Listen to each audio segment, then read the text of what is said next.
제2장에서 자율정화에 대해 이야기했습니다. 예를 들면 소나무 군락에서 30%는 생명력이 넘치고 50%는 안정적으로 유지되고 20%는 소멸의 경계에 있다면 그 군락은 여전히 회복 가능한 자기정화 능력을 가진 것입니다. 하지만 문제는 이 분포가 무너지기 시작할 때입니다. 만약 30-50-20의 구조가 20-40-40 또는 그 이하로 붕괴되면 그 생태계는 더 이상 스스로를 회복할 수 없습니다. 이 지점을 우리는 자기정화 임계값이라고 부릅니다. 그 선을 넘어서면 자연은 스스로를 고칠 수 없고 외부의 개입 즉 타율정화가 필요해집니다. 타율정화란 어떤 개의 엔트로피가 자기정화 임계값을 넘었을 때 다른 개 혹은 외부의 힘이 개입하여 그 엔트로피를 줄여주는 회복의 과정입니다. 이것은 하나님의 창조 질서 안에 담긴 두 번째 회복의 길입니다. 이번 시간에는 이 타율정화가 우주와 자연 생태계에서 어떻게 작동하고 어떤 원리를 따르며 어떤 사례로 나타나는지 함께 살펴보겠습니다. 3. 우주와 자연의 타율정화와 유기체적 질서 회복. 우주는 스스로를 치유합니다. 하지만 그 힘이 다할 때 다른 곳에서 온 회복의 손길이 이를 도와줍니다. 이것이 바로 타율정화입니다. 과학자들은 말합니다. 어떤 개의 엔트로피를 줄이려면 외부에서 일을 해줘야 한다. 여기서 일이란 힘을 가해 에너지를 전달하는 물리적 행위입니다. 즉, 타율정화는 외부의 힘이 특정 개의 무질서를 줄여주는 과정입니다. 자연에는 이와 같은 타율정화의 사례가 풍성합니다.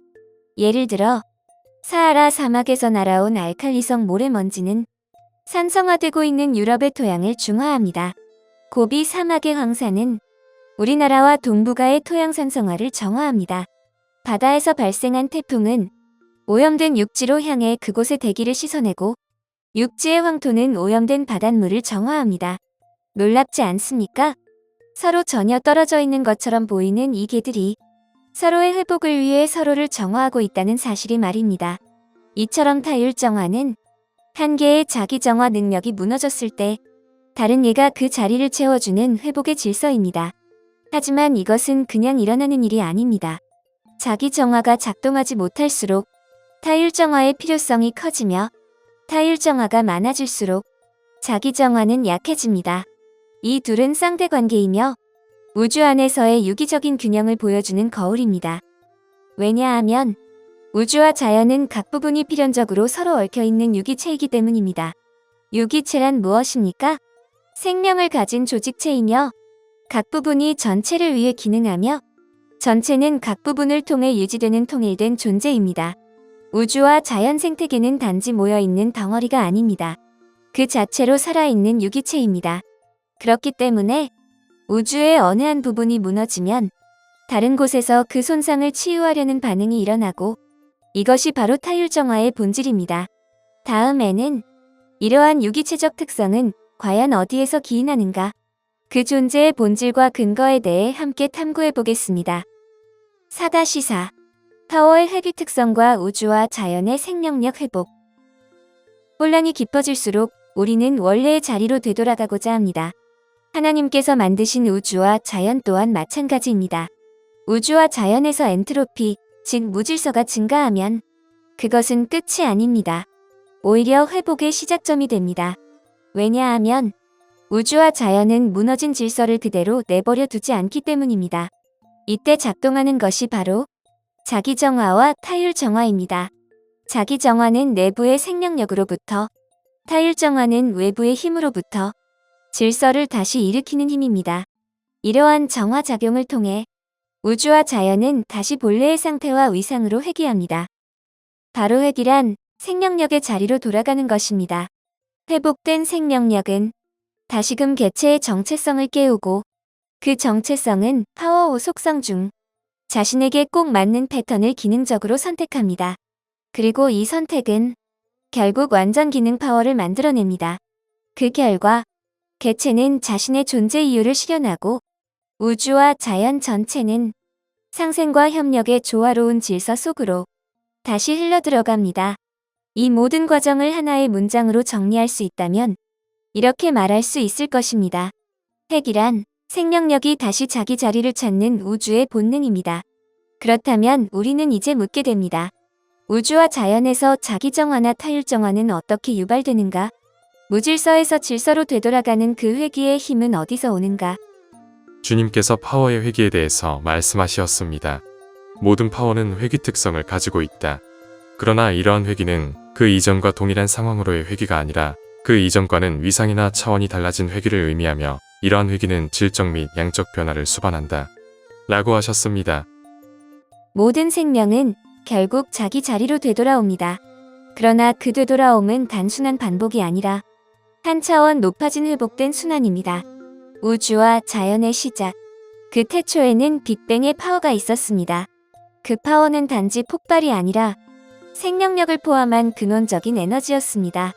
그렇기에 지금 우리가 보고 있는 모든 생명력, 즉 우주와 자연의 살아 움직이는 힘은 결국 그 태초의 빅뱅 파워에 속한 것입니다. 우주와 자연이 자기 정화 또는 타율 정화를 통해 자신의 생명력을 회복하는 모든 과정은 결국 본래의 위상으로 되돌아가는 회귀의 여정입니다.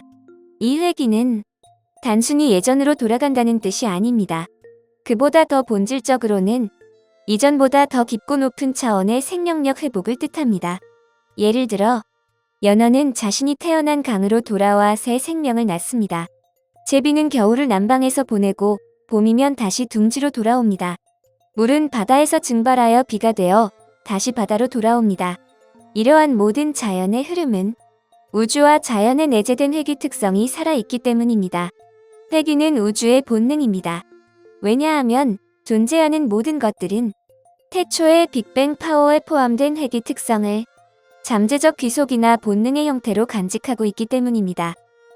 이러한 회귀는 개체의 정체성을 활성화하고 기능적으로 선택된 파워 속성 패턴과 상호작용하며 완전 기능 파워를 창출하게 만듭니다. 그 결과 개체는 자신만의 고유한 역할을 실현하고 우주와 자연은 다시금 상생과 협력의 조화로운 질서로 돌아갑니다. 이 회귀는 단순한 반복이 아닙니다.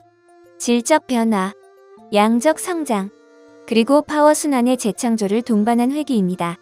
예를 들어 지구는 태양 주위를 돌며 사계절을 만들어내고 그 사계절은 생태계의 풍요와 재생을 선물합니다. 연어는 회귀를 통해 새 생명을 낳고 동시에 자신도 성장한 존재로 변화합니다. 이러한 회귀 특성은 개체 한 명 한 명의 성장 기반일 뿐 아니라 우주와 자연 생태계 전체의 유기체적 질서를 회복하는 근본 메커니즘입니다. 결국 우리는 이렇게 말할 수 있습니다. 파워의 회귀 특성은 우주와 자연이 스스로를 다시 살리고 더 높은 차원의 생명으로 순환하게 만드는 근원적인 힘입니다. 예수님께서는 인간 행동에 나타난 회귀 특성에 대해서 말씀하셨습니다. 역사에서 볼 때 인간이 현대사회에서 고대 문화의 재창조나 실현하고자 하는 행동이나 우주 생성의 기원을 찾고자 하는 노력이나 파워 창출과 파워 결합에서 역사나 전통과의 결합 노력은 인간 행동에 나타난 파워의 회귀 특성이다. 라고 하셨습니다. 모든 생명은 자신의 자리를 향해 움직입니다. 그리고 그 자리에는 반드시 질서가 있습니다.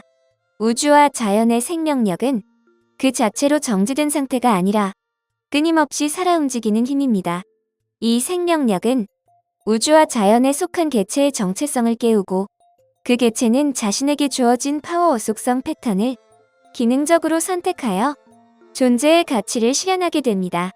그리하여 우주와 자연 안에서 상생과 협력의 질서가 만들어집니다. 하지만 이 과정은 결코 단순하지 않습니다. 파워 속성의 작용 패턴은 때로 충돌과 교란을 유발하고 이로 인해 엔트로피, 즉 무질서가 발생합니다. 엔트로피는 생명력을 멈추게 합니다. 그러나 놀랍게도 바로 그 순간 우주와 자연은 스스로를 다시 회복하는 힘을 일으킵니다. 그 힘이 바로 파워의 회귀 특성입니다. 그리고 그 회귀는 단지 과거로 돌아가는 것이 아니라 더 높은 위상, 더 깊은 차원으로의 회복과 성장입니다. 그 결과 우주와 자연은 새로운 질서, 새로운 생존 기반으로 나아갑니다. 이 질서는 무작위가 아닙니다. 그 근원은 우주와 자연에 작용하는 파워 속성의 패턴에 있습니다. 왜냐하면 질서란 단순한 배열이 아니라 생존을 위한 고유한 위치와 조화로운 순서이기 때문입니다. 결국 우주와 자연의 질서란 파워우 속성의 작용이 어떻게 가치화되어 결합하느냐에 달려 있습니다. 그렇다면 이제 우리는 우주와 자연 생태계가 어떤 방식으로 파워를 순환시키며 그 안에서 주기적 혹은 비주기적으로 질서를 창출해내는지 살펴봐야 합니다.